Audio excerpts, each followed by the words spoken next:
오늘 이제 종료주일이죠. 종려주일. 우리가 뭐 호산나 호산나 찬양을 하니까 이 종료주일이 마치 뭐 기쁨의 날 같지만 예수님의 입장에서는 이제 예루살렘의 입성함을 통해서 고난은 시작되는 것이죠. 최후의 만찬이 이어지고 또 가룟 유다의 배신, 제자들의 흩어진 도망함, 또 이 대제사장에 대한 또 수많은 수모와 아픔, 또 그리고 결국 골고다 언덕에 올라가 십자가를 지며 죽으시는 주간입니다. 이 호산나 호산나 뒤에 예수님의 고난을 보지 못하고 종려가지 나무를 흔들며 기뻐하는 모습들, 혹시 우리의 삶이 아닌가 한번 성찰하는 시간을 갖기를 바랍니다.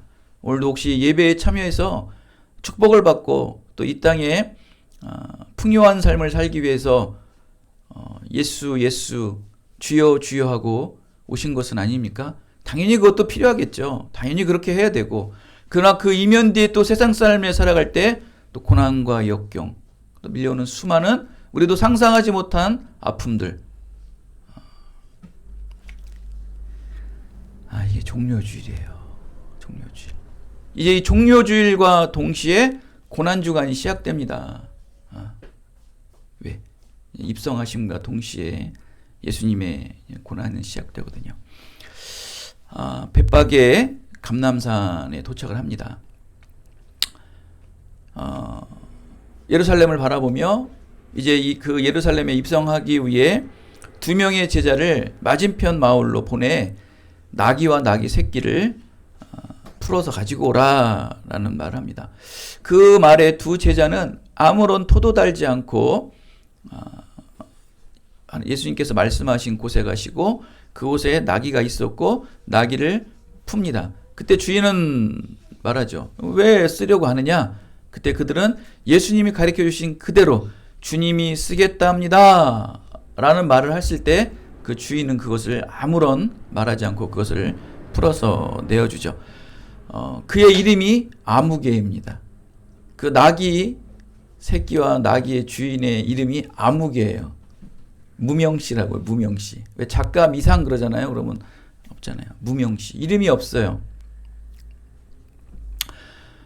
이름이 왜 없을까요? 나귀 주인은 성경 어디에도 기록되어 있지 않습니다. 성경에는 그의 이름도 없이 묵묵히 하나님 나라의 구원 계획을 위해 순종한 이들이 또 곳곳에 등장을 하죠. 예수님께서 이제 예루살렘에 입성하고서 최후의 만찬을 행하시기 위해 숙소를 구합니다. 그렇죠? 숙소를 구할 때 또한 제자들을 보냅니다. 근데 또 이 숙소를 구할 때 흔쾌히 그 숙소의 주인은 예수님이 머물고 또 제자들과 최후의 만찬할 수 있는 숙소를 아주 흔쾌히 승낙을 합니다. 그곳에서 하나님의 구원 계획이 또 말씀, 구약에서 이루어진 모든 말씀들이 그 최후의 만찬을 통해 이루어지지 않습니까? 그 또한 그 숙소를 제공한 주인은 아무개였어요. 이름이 기록되지 않아요. 지금도 모든 문헌들은 기록이 되어도 그들의 그 정말 미비하고 세세한 하나님의 구원의 발판이 되고 하나님의 구원의 도우미가 됐던 그들의 이름은 어디에도 찾을 수가 없었습니다. 그들의 이름을 찾을 곳은 오직 천국에 올라가서 만나는 수밖에 없어요. 하나님에게 물어봐야 돼요. 그들이 누구였는가? 우리는 항상 이런 일을 보면 앞에 보여지는 시각적인 크고 보여지는 것들만 우리는 어떤 하나님의 구원의 계획, 또 우리의 역사의 전면에 드러난 것만이 드러나고 있죠. 그러나 여러분, 그 하나님의 역사의 전면에 드러나기 위해서 그 뒤에서 보이지 않게 수없이 하나님을 갈망하고 말씀을 사모하는 자들이 무수히 많다는 거예요. 여러분, 서신서를 보시면요, 사도 바울이 그 서신을 마무리할 때 보면은 특히 로마서에 보면은 뭐 수많은 사람들이 거론이 돼 있어요. 이름도 몰라요. 누군지도 막 누구야. 그냥 구름대와 같은 사람들이 보이지 않게 지금 수많은 사람들이 숨어서 하나님의 일을, 하나님의 사역을 진행하고 있다는 거예요. 여러분, 성경에 기록되어 있는 자들만 믿음의 증거자가 아니고 그들이 성경의 이름에 기록되기 위해서 그 뒤에서 눈물로 기도하는 자들, 끊임없이 헌신과 수고로 알아주지 않을지라도 오직 하나님만은 나의 이 일을 알겠지 하는 그 믿음의 마음으로 하는 자들이 지금도 무지수로 많습니다, 여러분.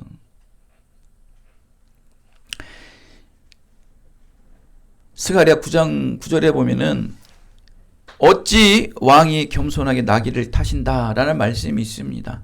이 말씀의 예언을 완성하시기 위해 예수님께서는 말씀이 육신되시기 위해 이 성육화된 신적 순종을 하십니다. 결국 말씀이 이루어지죠. 구약에 있는 모든 말씀들이 예수님을 통해서 완전히 다 이 땅에 이루어지고 계십니다. 마치 여러분, 신데렐라의 신발은 반드시 누구에게 맞아야 돼요? 신데렐라 한 사람이에요. 그 사람 외에는 그 신발이 맞지 않는 거예요. 마찬가지로 구약에 있는 모든 말씀은 오직 예수 그리스도 한 분만이 맞는 신발이라고요. 그 외에는 어떤 누구도 이 예수님의 말씀을, 이 예언된 말씀을, 이미 예고된 말씀이 이루어지지 않는 거예요. 근데 이것을 예수님께서 완전히 이 말씀을, 구약에 있는 말씀들을 완전히 성취하세요. 완전히 몸으로 성육화를 이루신다고요. 말씀을 성육하신다는 거예요. 그렇기 때문에 분명히 스가랴서에서는 나귀를 타신다고 그랬어요. 그렇기 때문에 원래는 왕이 입성하려면 무엇을 타야 됩니까? 말을 타야 돼요. 군마를 타요. 군마. 말 중에서도 군마. 군마를 탁 달고 탁탁탁탁탁 말발굽 소리를 들으며 그 위험이 있어요, 여러분. 그 말발굽 소리에 탁탁탁한 그 소리 있죠. 그 군인들이 전투화를 신고 행진할 때 타닥타닥타닥 그 소리 있죠. 거기에요, 이 행군하는 그 의장대들은요, 막 소름이 바짝바짝 끼시는데 본인들도 탁탁 오화열이 맞을 때 그 소리가 탁탁 날 때 막 그냥 왜냐면 그래야지만 군중들이 볼 때 동요되는 거예요. 여러분, 히틀러가요, 전쟁이 많이 이렇게 패전이 짙었을 때 국민들도 그거를 감지하잖아요. 그래도 마지막까지 최후를 다하기 위해서 히틀러는 그 의식을 많이 했대요. 군인들 의장 의식, 사열 이런 걸 해가지고 국민들에게 막 이런 막 사기를 불러일으킨 거예요. 그만큼 이 군무들, 이 군대 오화열들의 행진들이 사람들 이렇게 막 끌어올리게 하는 게 있어요. 그런데 지금 예수님은 그래도 현찬을 파네 나귀 중에 나귀 새끼를 타고 오는 거예요. 제가 나귀라도 타면 그나마 그러려니 할 텐데 그 나귀 중에서도 새끼를 타고 그 예루살렘에 입성하는 모습을 볼 수 있습니다. 이것은 말씀을, 구약에 있는 말씀을 이루어지는 것도 있고, 또 예수님께서 또 다른 또 모습도 보여요. 나는 세상의 왕과 같이 힘으로 어떤 카리스마로 내가 너의 왕이 되는 게 아니고 평화의 왕, 나는 온유한 평화의 왕이라는 것을 그들에게 무언으로 증거하는 거예요. 무언으로. 또 여러분, 말로 해야지만 어떠한 일들을 이루는 게 아니고 어떤 세레모니 있죠. 그 무언의 의식으로 사람들에게 보여주는 게 있어요. 여러분, 우리 항거하기를 하면 어때요? 머리를 빡빡 밀죠. 머리를 그냥 맨질맨질 밀어가지고 어떠한 일에 관철을 시키기 위해서 항거하는 모습들도 있는 거예요.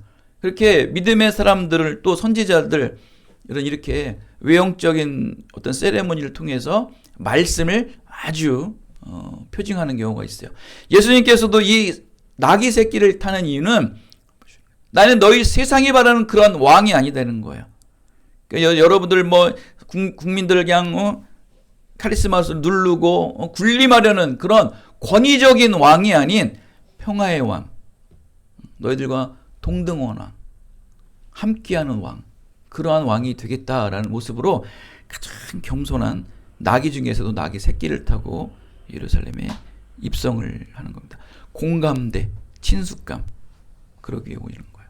그리고 어떤 회사들 CEO들 보면은 이 회사원들과 어떤 그 허물이 없기 위해서 직장인들과 이렇게 막 같은 복장도 있고 정장보다는 어떤 세미 정장 같은 거 입게 하는 그런 회사들도 종종 있죠. 그만큼 어떤 권위의식이나 이런 것을 허물 여는 그런 세레모니들이 많이들 시행되고 있어요. 예수님께서 그런 어떤 공감대, 친숙감들을 위해서 오는 거예요. 너희들이 생각하는 그런 왕이 아니라는 거예요.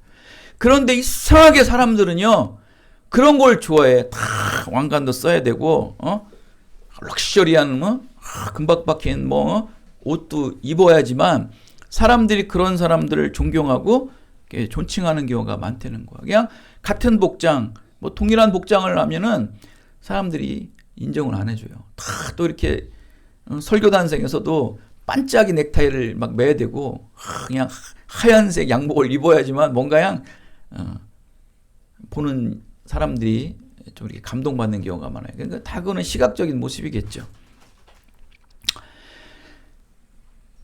겸손한 마음으로 또 겸손한 종으로 예수님께서는 그 많은 군중들, 많은 백성들을 구원에 이르시기 위해 예루살렘에 입성을 합니다. 그들은 예루살렘에 입성하는 예수님을 보며 환호하죠. 호산나, 호산나, 호산나, 호산나. 예수님 나의 왕이십니다. 호산나는 나의 왕이라는 거예요. 예수님만이 나의 왕이래. 그들의 왕은 원래 누구였어요? 헤롯이 그들의 왕이었죠. 그런데 헤롯을 뒤로하고 예수님이 자기들을 구원할 왕이라는 거예요. 왜? 예수님이 원체 소문이 많이 났거든.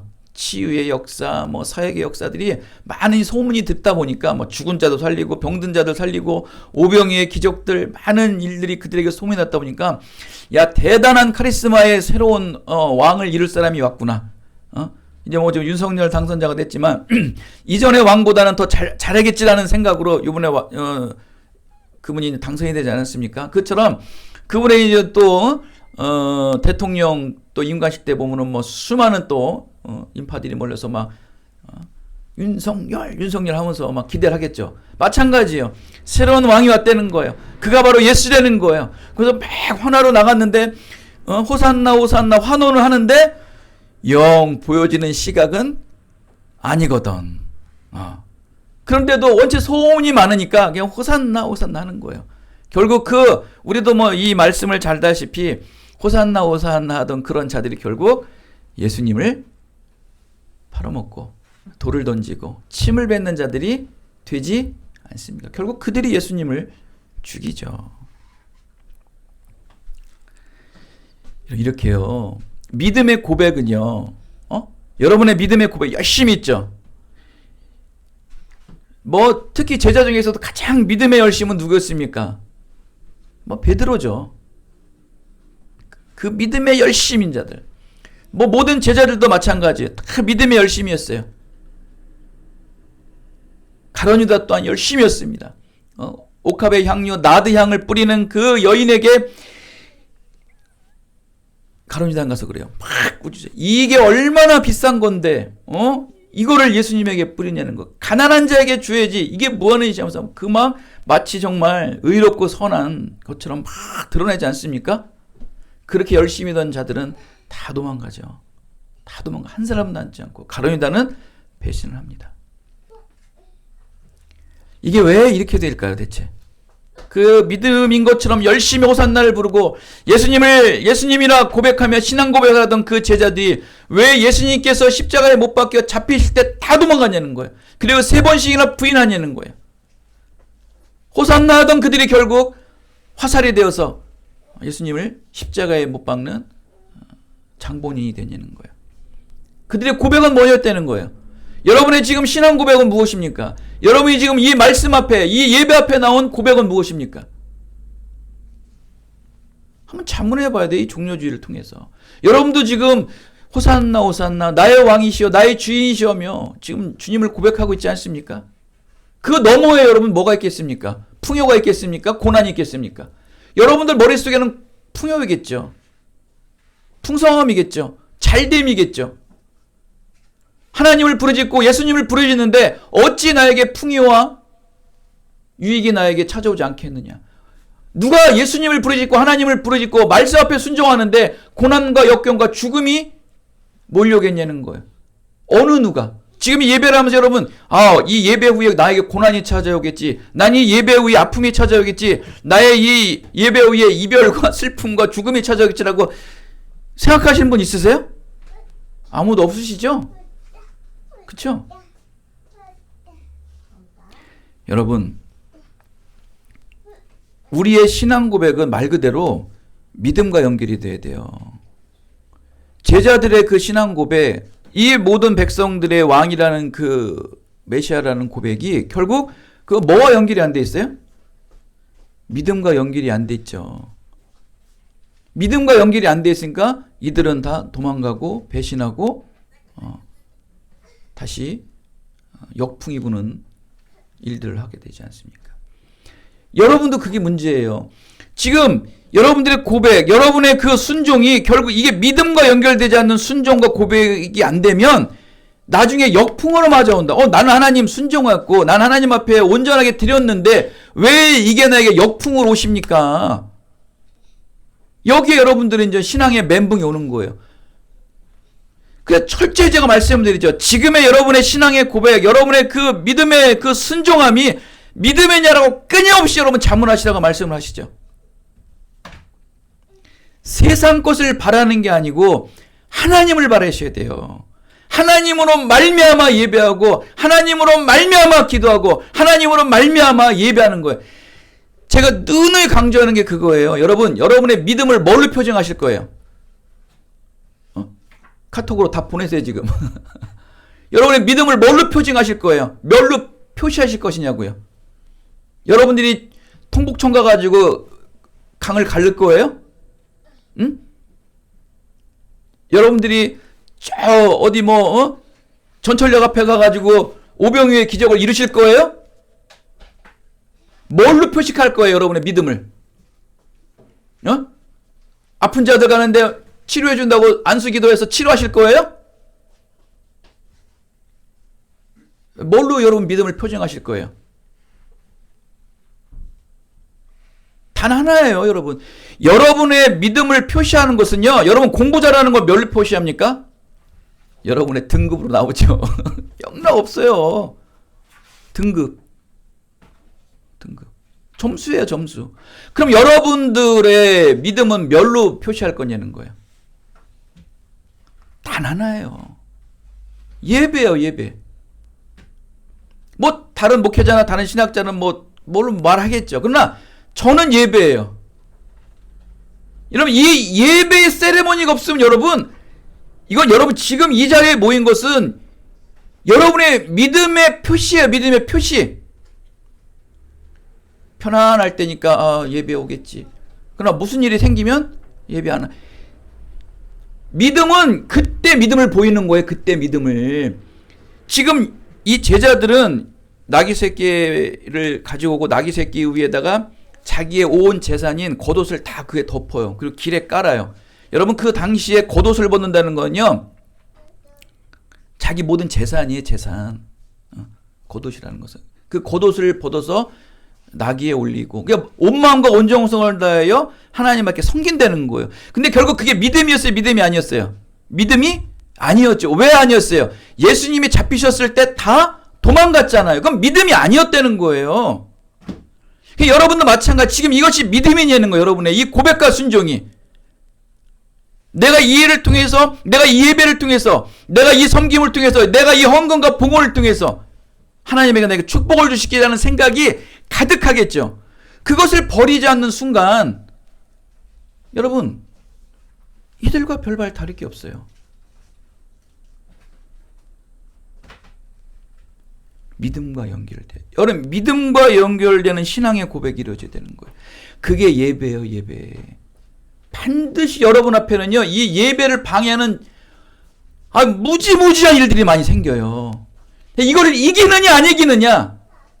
여러분 예를 들어 봅시다. 말씀을 줄줄줄 외우고 말씀을 해석할 줄 알고 말씀을 통해서 막 사람들에게 가리키니까 사람들이 은혜를 받아가지고 막 쭉쭉 터지고 막 눈물 콧물 다 흘려요. 그냥 정말 내가 말씀에 은사가 있구나.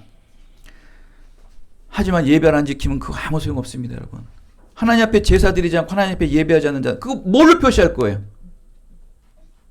굉장히 역설적이에요. 하나님은요, 우리를 예배하기 위해서 우리를 창조하시고 만드신 거예요. 하나님께서 그러잖아요. 우리를 하나님의 이름을 찬양하기 위해서 내가 너희들을 만들었다고 말씀하시지 않습니까? 할렐루야입니까? 아멘이십니까? 여러분의 존재된 이유는요, 하나님의 이름을 찬양하는 거예요. 여러분, 웨스트민스터 1조가 뭡니까? 첫 번째 항목이 인간의 인간됨은 뭡니까? 하나님의 영광 돌리는 거예요. 여러분의 유익의 삶이 아니에요. 하나님의 영광 돌리는 게 나의 기쁨이라는 거예요, 결국.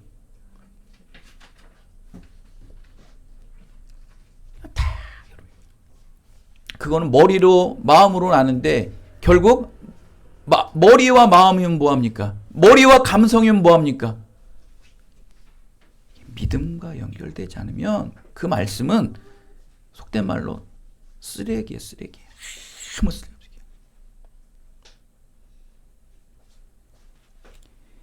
여러분의 믿음의 표징을 예배로 표징하세요.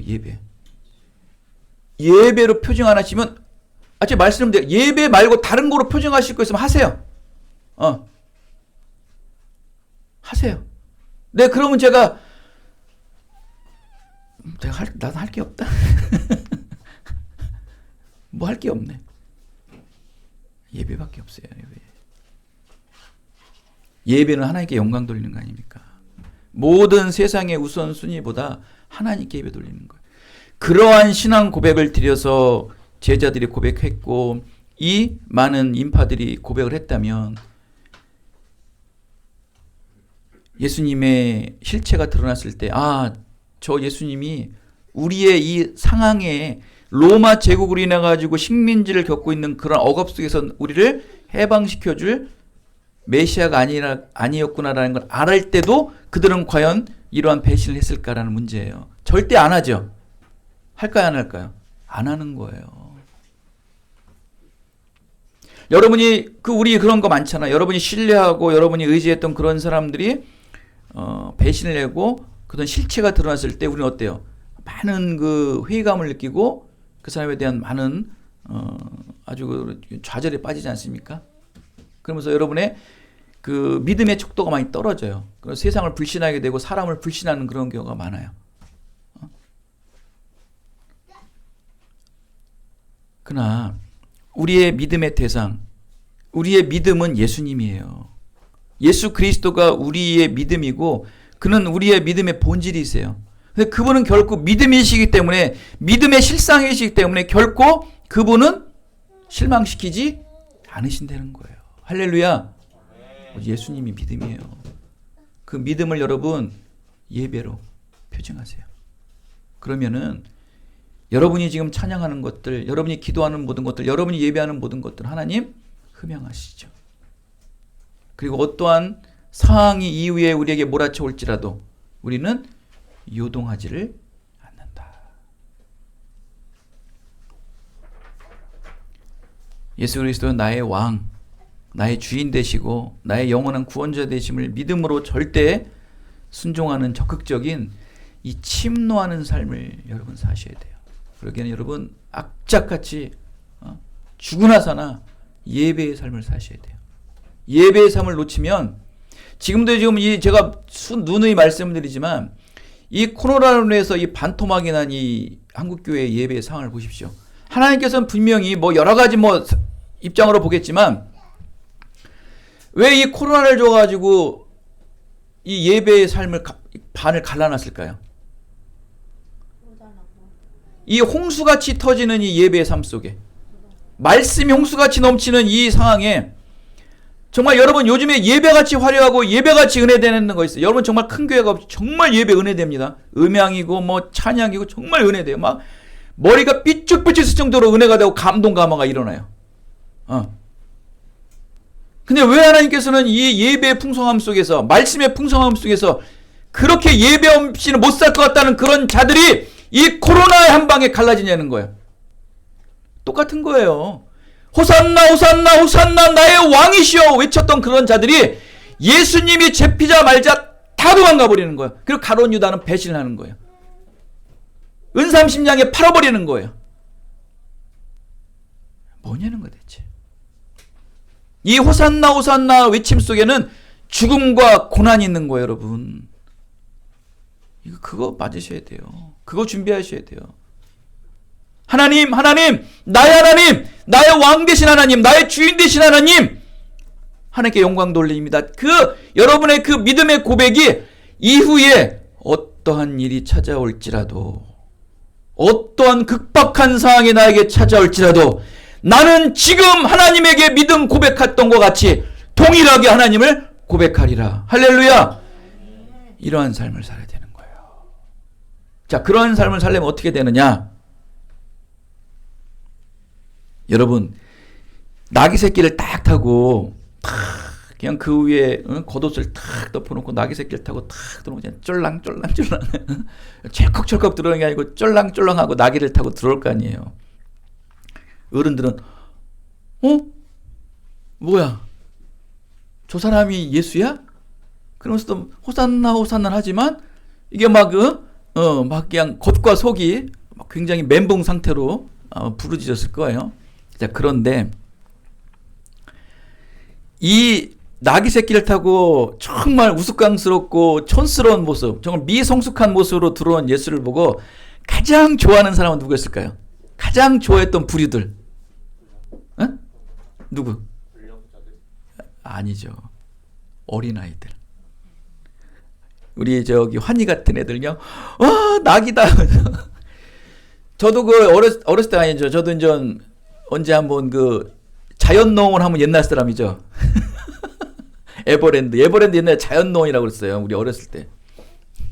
그래서 수원역 앞에 보면 자연농원 출발 차가 있었어요. 그래서 자연농원 소련 그러면 옛날 사람이에요. 하여간 에버랜드 가면은 저는 기구를 못 타요. 무서워가지고. 그래가지고 무서운 거보다도 기구를 타면 입에서 욕이 나와요. 저는. 그래서 안 타요. 인격이 뽀록 날까봐. 그래서 저는 이게 동물 사파리 쪽을 많이 가서 보거든요. 근데 거기에 나귀들이 있는 거예요. 나귀들. 근데 정말 귀엽더라고요. 나귀가. 말도 아닌 것 같은 게 아주 그냥 또 얼룩말도 아닌 것 같은 게 귀여워요. 애들이 거기서 이렇게 아이들이 들어가서 개방할 수 있게 풀도 주고 당근도 주더라고. 다 아이들만 있더라고. 내가 진짜 기구 못하는 이게 바보 같은 아저씨들만 또 가서 거기서 가서 있고. 나귀가 귀엽더라고. 그래서 이건 제 해석입니다. 이거는 분명 예수님께서 입성하셨을 때 정말 진솔되게 정말 영원토록 우리 나이 먹어서도 기억에 남는 거 있죠. 어렸을 때 봤던 어떤 되게 순수한 기억들이 나이 먹어서도 기억에 남죠. 요즘에 무슨 포켓몬빵 아주 기억에 남아가지고 요즘 너희들 세대들이라고 청년들 세대들이 다시 포켓몬빵을 사는데 그것처럼 그 어렸을 때의 순수한 추억이 커서도 순수한 거예요.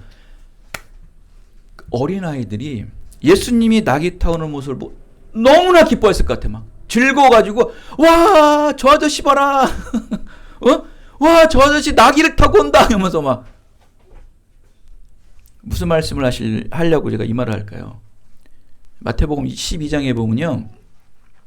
이런 말씀이 있어요. 그때 예수님께서 대답하여 이르시되 천지의 주제이신 하나님이여 이것을 지혜롭고 슬기 있는 자에게는 숨기시고 어린아이에게는 나타내심이 감사합니다. 하나님의 구원의 비밀을 어린아이 같은 자에게는 나타내신다는 거예요.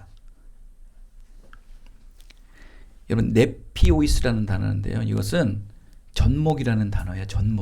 젖먹이라는 단어는 뭐냐면 젖먹이면은 1세예요. 1세 미만. 그죠? 1세 미만은요. 자기가 스스로 업지도 못해요. 그냥 늘 이렇게 등만 쥐고 있어요. 그죠? 못 엎어요. 그 젖먹이, 그 갓난아기를 말하는 거예요. 우리가 말하는 여러분 어린아이의 비유는 여러분 이런 생각 있죠. 순수하고 청명하고 백치미 같은 게 어린아이 같은 신앙이라고 생각하고 있죠. 오늘서부터는 그런 생각 지워버리세요. 여러분 인간은요, 사람은요, 누구나 다 타락했어요. 의인은 없나니 한 사람도 없다고 그랬죠. 아무리 우리가 천부지 같고 정말 순수하고 백치미 같은 것들일지라도 다 그것은 온유한 신앙이 아니라는 거예요. 여기서 말하는 어린아이의 신앙은 뭐냐면 갓난하게 젖먹이 아이라 아무것도 할 수 없는 거예요. 그거 할 수 있는 것은 오직 우는 거밖에 없어요. 밥 주세요. 저 오줌 쌌어요. 이렇게 할 수 없는 거예요. 뭡니까? 부모님에게 전적인 의지예요. 하나서부터 열까지 전적으로 엄마 아빠가 저를 해주세요라는 거예요. 이게 어린아이 같은 신앙이에요. 이게 네피오이스라는 단어예요. 이것이 바로 우리의 신앙이 되어야 돼요. 하나님 전적으로 하나서부터 열까지 전적으로 저를 케어해 주세요. 저를 보호해 주세요. 저를 인도해 주세요. 또 하물며 여기 하나가 포함된 게 이거예요. 하나님, 제가 이것을 할 수 있지만 하나님, 저도 이것을 할 수 있습니다. 그러나 하나님의 말씀이 임할 그때까지, 기도가 응답될 그때까지 저는 할 수 있지만 하지 않겠습니다라는 이 절대적인 신앙이 어린아이 같은 신앙이에요. 이 신앙으로 예수님의 오심을 호산나 호산나 찬양했으면 예수님이 로마 병정에게 잡혔을지라도 십자가에 매달려 죽어서 로마 군정들이 제자들 위협에 처한 한이 있을지라도 그들은 결코 도망가지 않았다. 왜? 믿음의 고백이니까. 어린아이 같은 전적인 믿음의 고백을 했었으면 이러한 일이 없었다. 할렐루야. 바로 그 어린아이 같은 신앙이에요. 정말 천진난만한, 절대적으로 난 하나님만 의지하리라라는 그 신앙이 호산나라는 고백이 나와야 되는 거예요. 그래야지요 나의 왕이 되고 나의 주인이 되는 거예요. 여러분도 할 수 있어요. 왜 못합니까 여러분? 그래서 여러분 멘붕 상태가 뭡니까? 늘 멘붕하는 게 뭐예요? 늘 고민하는 게 뭐예요? 왜 저 사람은 신앙이 없는데 나보다 잘 살지? 왜 저 사람은 교회도 안 다니고 나보다 부족한데도 왜 나보다 잘 살고 나보다 더 잘났지? 그러한 쓸데없는 세상적인 철학정관념에 빠지지 마시라고요. 그럴지라도 나는 하나님만이 이루어 주실 때까지 나는 복음에 매여 있으리라. 이게 사도 바울의 고백이에요. 여러분, 로마 감옥에 사도 바울이 갇혀 있을 때요, 너무나 신기한, 여러분 로마 감옥이라고 해서 여러분 이런 옥에 갇혀 있는 게 아닙니다. 가택연금 한 거예요, 여러분. 근데 그 대신 꼼짝도 못해죠. 집에 나가지 못하겠죠. 여러분 그 감옥에 갇혀 있었는데요, 복음이요 로마 중심부까지 퍼진 거 아세요? 그리고 그 사도행전 마지막에 보면 그런 말씀이 나와요. 수많은 사람들이 바울을 찾아왔더라. 여러분 복음에 매여 있는 거예요. 그 육신은 감옥에 매여 있지만 그는 늘 말씀과 복음에 매여 있어요. 그런데도 수많은 사람들이 찾아와요. 그죠? 그때 하는 거예요. 하나님께서 여러분을 일하시기 위해서 열어주신다니까요. 그게 그냥 나옵니까? 기도에서 나오고 예배에서 나오고 말씀에서 나오는 거예요. 순수한 전적인 신뢰, 전적인 의존. 할 수 있지만 안 하는 거예요. 로마 시민권을 가져서 그것을 이용해서 지금의 이 포로된 상태를 벗어날 수 있는 사도 바울이지만 절대 사용 안 했어요. 하나님이 사용하실 그때까지, 하나님의 말씀이 임하실 때까지 그는 할 수 있었지만 하지 않았다.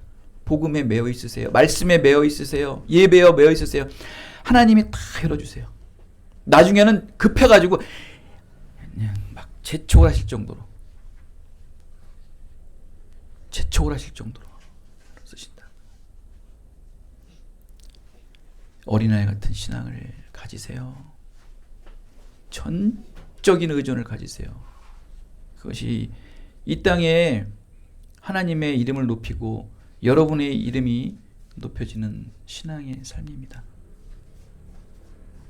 이제 내일서부터 고난주간이 시작됩니다. 이 고난주간 여러분만의 고난주간을 좀 보내세요. 여러분만의 고난주간. 예수님을 바라보는 그 마음, 예수님의 고난과 죽으심을 그 한 주간만이라도 24시간 항상 누릴 수는 없겠지만 잠시 잠깐이라도 예수님이 고난에 동참하는 시간을 가질 때 여러분의 일상에서 조금 신앙에서 말씀에서 벗어난 것들이 조금 약간 정리가 되겠죠. 그리고 나서 부활절을 맞이하세요. 그게 이게 참된 믿음의 모습 아니겠습니까? 사랑하는 여러분,